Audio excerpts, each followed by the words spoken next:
Bom, gente, hoje a gente vai fuçar na conjectura do número ímpar perfeito. Um número natural n, diferente de 1, se diz perfeito se a soma dos seus divisores for 2n. Então, como exemplo, a gente tem o 28. O 28 é um número perfeito, pois os seus divisores são os seguintes: 1, 2, 4, 7, 14 e 28. E somando todos eles dá 56, que é 2 vezes 28. Uma conjectura antiga de cerca de 2.300 anos diz que não existem números perfeitos ímpares, ou números ímpares perfeitos, como quiser. Nós vamos fuçar nessa conjectura. Nós vamos usar a técnica do estrangulamento. Faz de conta que eu estava querendo demonstrar essa conjectura, né? Então, essa técnica que eu chamo de estrangulamento é o seguinte: a gente vai impondo condições para que um número ímpar seja perfeito e esperamos que a única saída dele vai ser não existir. Claro que a gente não vai conseguir isso, né? Essa técnica seria mais ou menos o seguinte: para eu provar que uma coisa não é brasileira, eu diria que ela não pode ser paulista, não pode ser catarinense, não pode ser amazonense, não pode ser maranhense, enfim. Vai chegar uma hora que ela não pode ser brasileira, tá? Então, como observação, nós só vamos trabalhar com números inteiros positivos, tá? D de n vai ser o conjunto de todos os divisores de n. E SD de n é a soma de todos os divisores de n.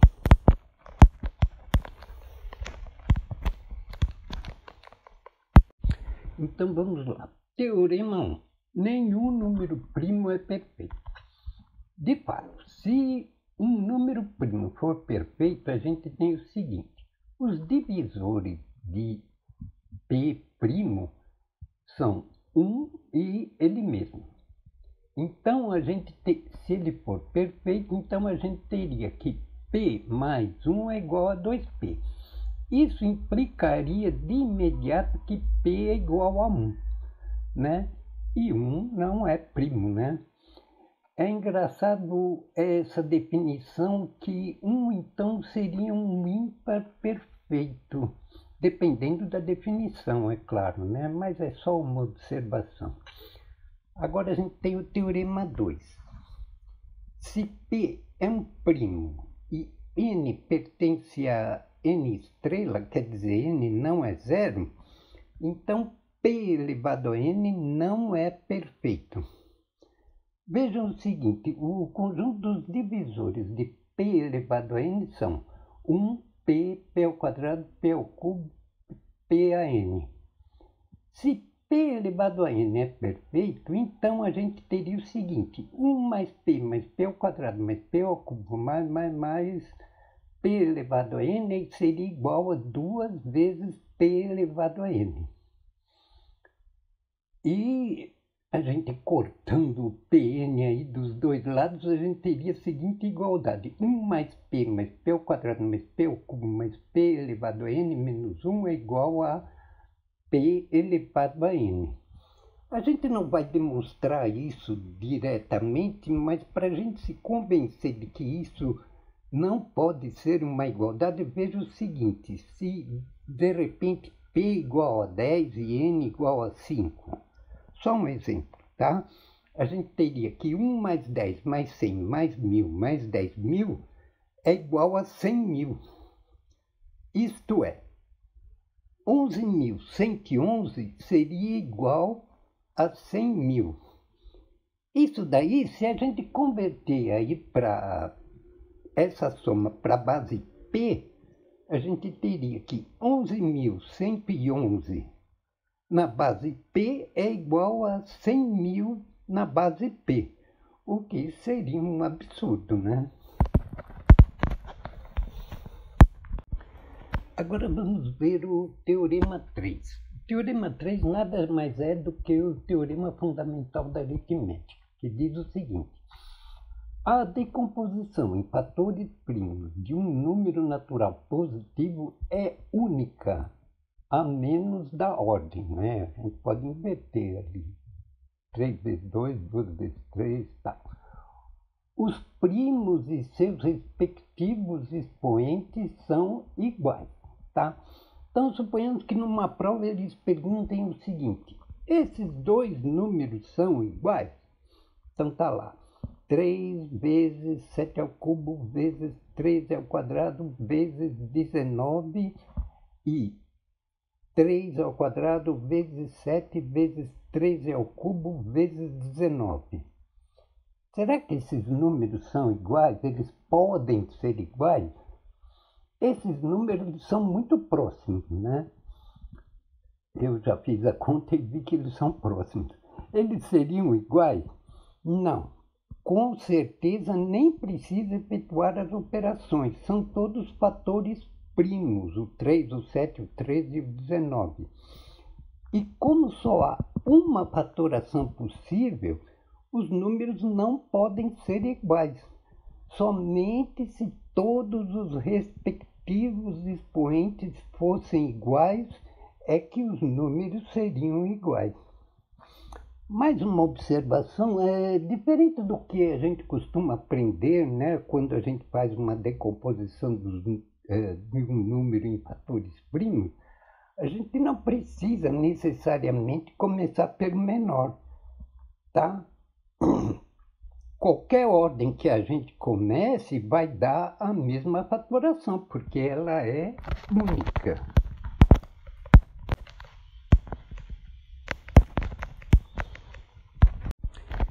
Então vamos ver o Teorema 4, que é sobre a soma dos divisores. Vamos supor que um certo número n, a decomposição dele seja P1 a primeira, P2 a segunda, P3 ao cubo. Então, a soma dos divisores de n, SD de n, é 1 mais P1, 1 que multiplica 1 mais P2 mais P2 ao quadrado, que multiplica 1 mais P3 ao quadrado mais P3 ao cubo. Então, é o seguinte, como P3 está sendo elevado ao cubo, então a gente soma todas as potências de P até o cubo. Como P2 está sendo elevado ao quadrado, a gente soma todas as potências de P2 até o quadrado. E como P1 está elevado à primeira, a gente soma todas as potências de P1 até a primeira potência, né? Que seria P1 elevado a zero mais P1. Para ficar claro, vamos calcular a soma dos divisores de 12, por exemplo, né? Que é SD de 12. Então, os divisores de 12 são 1, 2, 3, 4, 6, 12. Somando tudo dá 28. Pelo teorema, como 12 é 2 ao quadrado vezes 3, então a soma dos divisores de 12 seria 1 mais 2 ao quadrado, vai até 2 ao quadrado, né? Vezes 1 mais 3.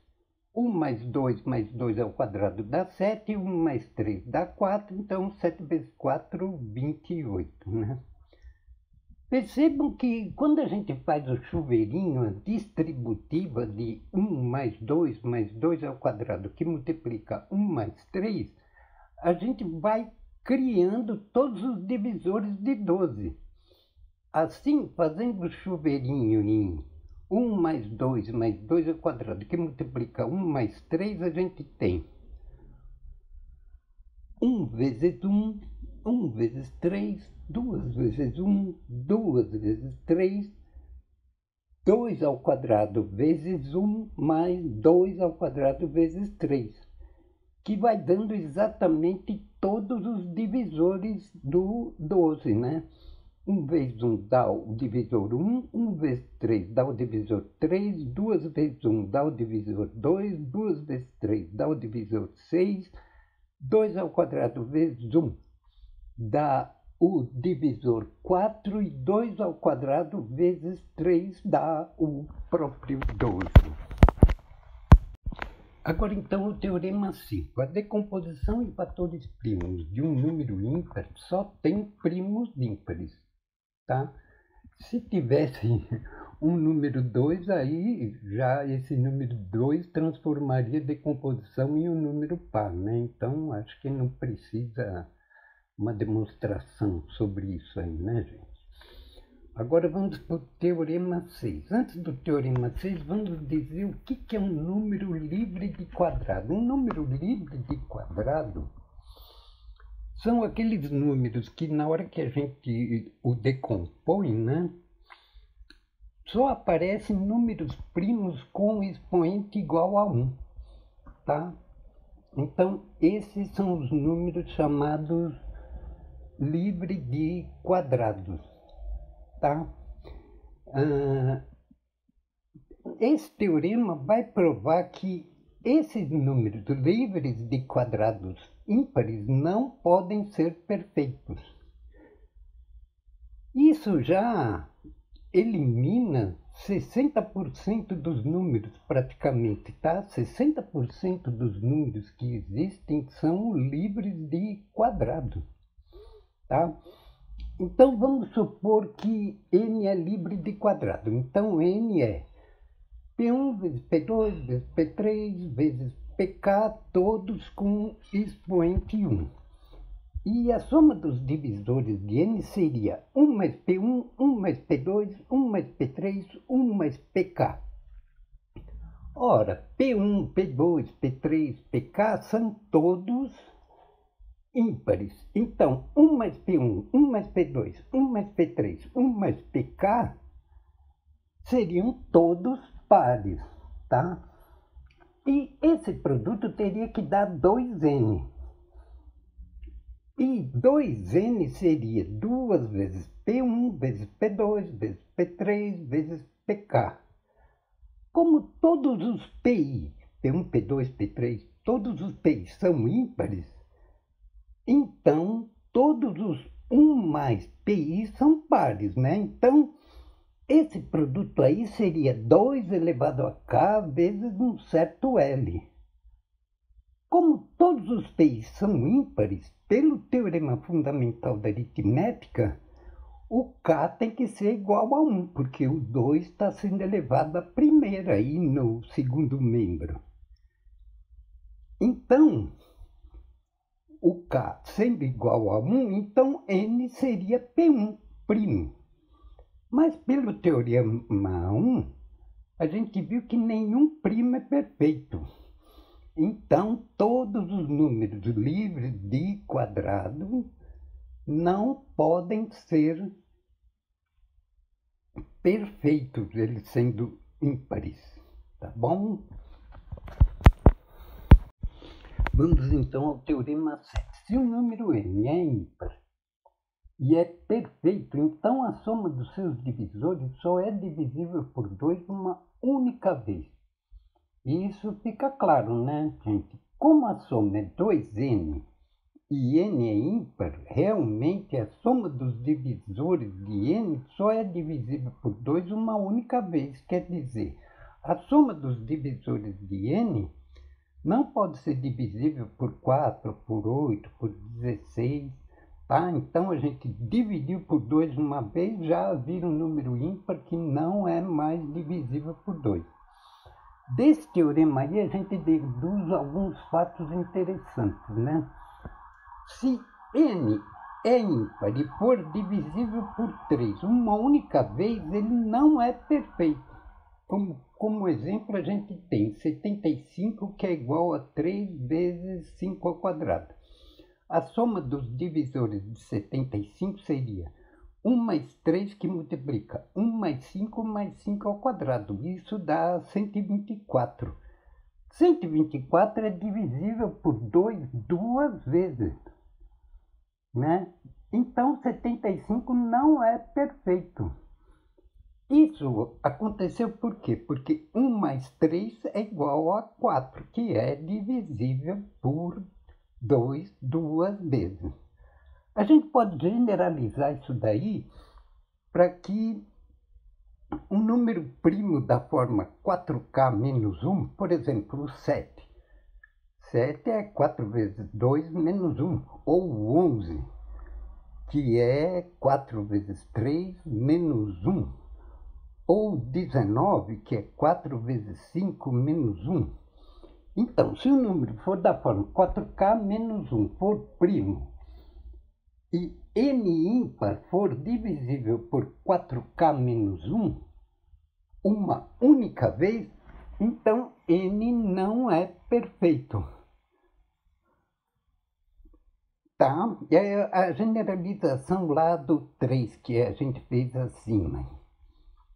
Ou então, se n é ímpar for divisível por dois números primos, ambos uma única vez, então n não é perfeito. Por exemplo, n igual a 5 vezes 13 vezes 17 ao quadrado, que dá 18.785.